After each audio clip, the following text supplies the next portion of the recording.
स्वागत है आप सभी का हमारे चैनल पर। आज हम जो टॉपिक पढ़ने वाले हैं वो आपका जो अपकमिंग सीटेट एग्ज़ाम है जो आपका 6 सितंबर 2026 को होने वाला है, तो उसके हिसाब से बहुत ही महत्वपूर्ण है। इस टॉपिक में हिंदी पेडागोजी और कई सारी शिक्षण विधियाँ, ठीक है ना, जो आपके एग्ज़ाम में पूछी जाती हैं, हम उसके बारे में पढ़ेंगे। हिंदी शिक्षा शास्त्र, तो हिंदी शिक्षा शास्त्र में कई सारी बातें जो आपकी पूछी जाती हैं वो हम आज इस टॉपिक के थ्रू कवर करेंगे। तो सबसे पहला जो हमारा शुरू होता है वो, जैसे आपका टॉपिक है भाषा अर्जन और भाषा अधिगम। भाषा अर्जन और भाषा अधिगम क्या होता है ये हम इसमें पढ़ेंगे। तो सबसे पहले आइए जानते हैं कि भाषा अर्जन क्या होता है। ठीक है, भाषा अर्जन, इसको लैंग्वेज एक्विजिशन कहते हैं।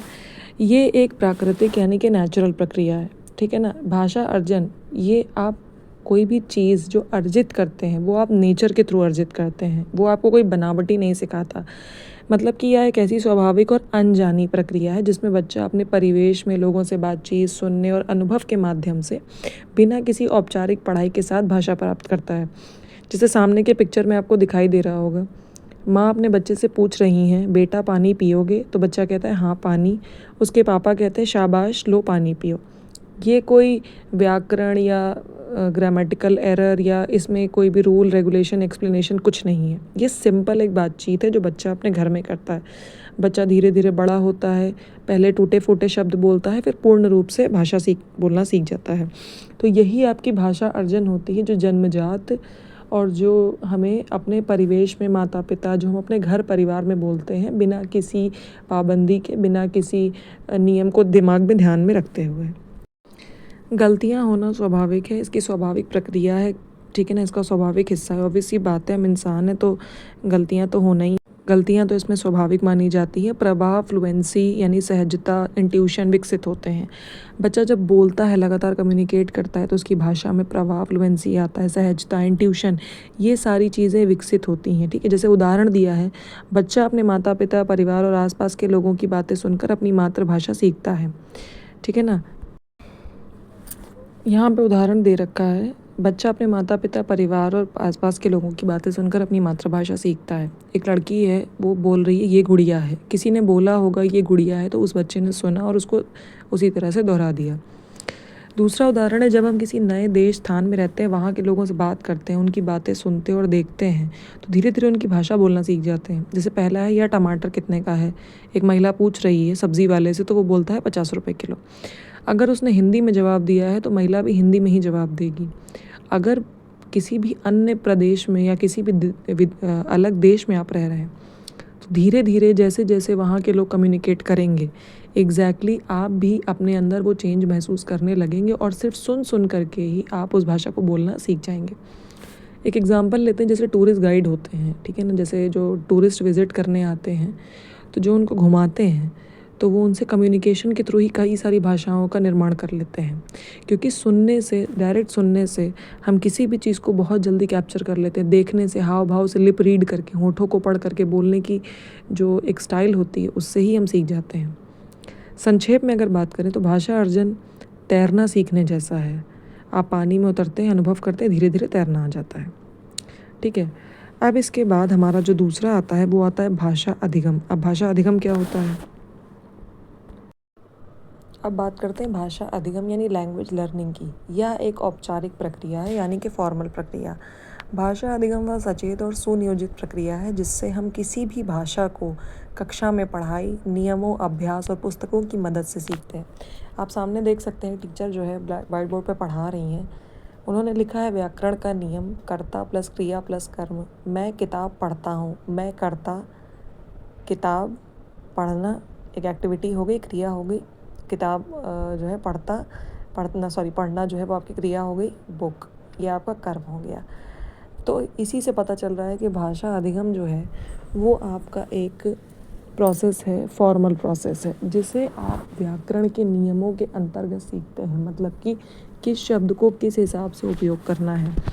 जैसे एक सिंपल सी बात मान लीजिए, छोटा बच्चा है, वो अगर लड़का या लड़की कोई भी हो, तो उसको ये नहीं पता होता है कि हाउ टू डिफ़ाइन या किस तरीके से अपने जेंडर के अकॉर्डिंग कुछ चीज़ों को बोलना है। कई बार आपने देखा होगा लड़के भी बोल देते हैं खा रही हूँ, ये लड़कियाँ बोल देती हैं, जाता हूँ, जाती हूँ, खाता हूँ, जब तक वो बड़े नहीं हो जाते। जैसे ही वो बड़े हो जाते हैं उनको पता लग जाता है कि उनको अपने लिए किस तरह के शब्दों का प्रयोग करना है। अगर वो लड़का है तो वो खाता है, जाता है, सोता है बोलेगा। लड़की है, खाती है, जाती है, सोती है, ये बोलेंगे। तो समय के अनुसार, उम्र के अनुसार व्याकरण के नियमों को सिखा दिया जाता है। अब इसकी कुछ मुख्य विशेषताएं हैं। सचेत प्रयास और अध्ययन द्वारा होता है। यह सचेत प्रयास और अध्ययन, ऑब्वियस सी बात है, इसके लिए आपको प्रयास करना पड़ेगा, अध्ययन करना पड़ेगा, तभी आप सही तरीके से व्याकरण को सीख पाएंगे और शब्दों को बोल पाएंगे। यह कक्षा, शिक्षक और पाठ्यक्रम के माध्यम से होता है।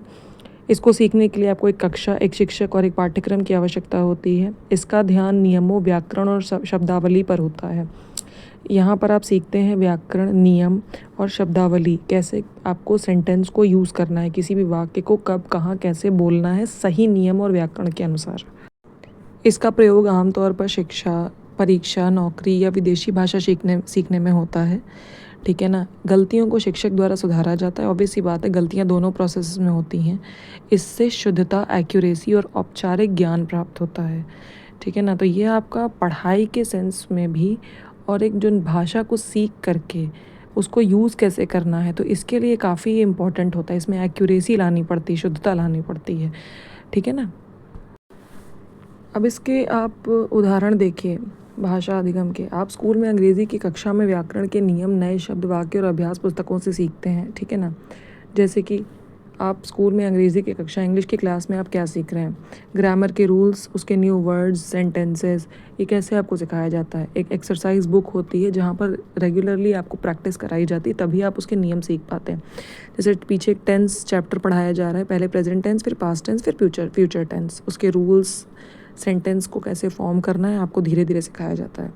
सेकंड एग्जांपल है, आप फ्रेंच भाषा की कक्षा में जाते हैं, शिक्षक से नियम सीखते हैं, बातचीत का अभ्यास करते हैं और गृह कार्य करते हैं। जैसे टीचर पढ़ा रही है बॉन्जोर, इसका मतलब है नमस्ते, हेलो। कमेंट एलीज वूस, इसका मतलब है आप कैसे हैं। जे मी एपेल रिया, मेरा नाम रिया है। तो टीचर बच्चों को फ्रेंच की भाषा सिखा रही है। भाषा अधिगम जैसे साइकिल चलाना सीखने जैसा है। आपको कोई सिखाता है, आप नियम समझते हैं, अभ्यास करते हैं और फिर चलाना सीख जाते हैं। तो भाषा अधिगम और भाषा अर्जन में बहुत बहुत डिफरेंस होता है। ठीक है ना। बहुत ही ज़्यादा अंतर है। अब उसके बारे में हम आगे पढ़ने जा रहे हैं। अब यहाँ पर आप देखिए भाषा अर्जन और भाषा अधिगम में क्या अंतर है। तो भाषा अर्जन की प्राकृतिक, स्वाभाविक, अनजानी, ये इसकी प्रकृति है। जबकि भाषा अधिगम की प्रकृति कैसी है, सचेत, औपचारिक, सुनियोजित। सेकंड आपका ध्यान। भाषा अर्जन में आपको ध्यान रखना है संचार, अर्थ और प्रयोग पर, जबकि अधिगम में आपको ध्यान रखना है नियम, व्याकरण और शुद्धता पर। भाषा अर्जन में पर्यावरण आपका वास्तविक जीवन है और अनौपचारिक वातावरण है, जबकि अधिगम में आपका है कक्षा, पुस्तकें, संरचित वातावरण। इसमें उदाहरण देखिए आप, भाषा अर्जन में बच्चे का मातृभाषा सीखना, किसी देश में रहकर वहाँ की भाषा सीखना। जबकि अधिगम में क्या है, स्कूल में अंग्रेज़ी सीखना, भाषा कोर्स करना। उद्देश्य संचार करना, विचार और भाव व्यक्त करना, ज्ञान प्राप्त करना, परीक्षा, करियर, औपचारिक उपयोग। त्रुटियाँ, गलतियाँ स्वाभाविक, स्वीकार्य हैं भाषा अर्जन में। भाषा अधिगम में सुधारी जाती हैं, गलतियों को स्वीकारा नहीं जाता है। भाषा अधिगम की प्रक्रिया स्वतः, धीरे धीरे, अनुभव से, जबकि अधिगम की प्रक्रिया कैसी है, क्रमबद्ध, चरणबद्ध अभ्यास से। परिणाम इसका कैसा है, प्रवाह, सहजता, आत्मविश्वास। अधिगम में क्या है, शुद्धता, नियमों का ज्ञान, औपचारिक दक्षता। अर्थात अर्जन है जीवन से सीखना और अधिगम है पढ़ाई से सीखना। ये हमारा था भाषा अर्जन और भाषा अधिगम।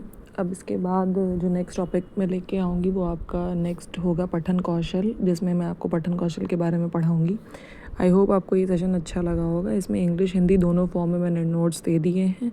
अगर आपको नोट्स इसमें क्लियर नहीं समझ में आए तो आप मेरे इंस्टाग्राम चैनल एक्सीलेंस के पीछे भागो, इसको आप फॉलो कर सकते हैं। WhatsApp channel chase excellence with hard work, इसको फॉलो कर सकते हैं। वहाँ पर आप सारे नोट्स ले सकते हैं। ठीक है ना। हिंदी इंग्लिश दोनों फॉर्म में है और आप अपने एग्ज़ाम की तैयारी इससे कर सकते हैं। मिलते हैं नेक्स्ट वीडियो में। Keep supporting and thank you so much.